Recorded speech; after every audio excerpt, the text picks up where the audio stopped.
Brazil টিমের কোনো ফ্যানদেরকে যদি প্রশ্ন করা হয় যে তোমাদের টিমের সবচাইতে হতভাগা প্লেয়ার কে, তাহলে সবার আঙুলটা ওই প্রথমে নেইমারের দিকেই যাবে। কারণ নেইমার হচ্ছে এরকম একটা স্কিল সম্পূর্ণ ফুটবল প্লেয়ার যার ড্রিবলিং হচ্ছে সকল ফুটবল লাভারদের চোখের শান্তি, যে কিনা মেসি রোনালদোর মতো ঝুরি ভরা ব্যালন ডিওর ডিজার্ভ করে। কিন্তু তার কপালটা এতই খারাপ যে তার ক্যারিয়ারটাই ডাউন হয়ে গেল বিশাল বিশাল ইনজুরিতে পড়ে।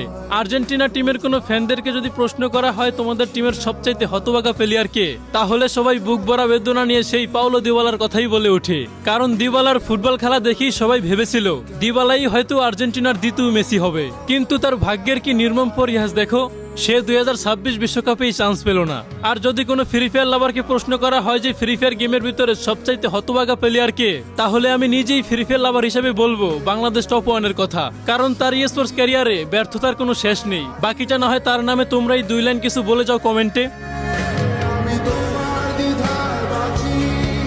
আর তোমরা যারা রাত দিন 24 ঘন্টা টুর্নামেন্ট খেলতে চাও, তারা এখনই যে কোনো ব্রাউজারে গিয়ে সার্চ দাও ZBY ট্যুর লিখে।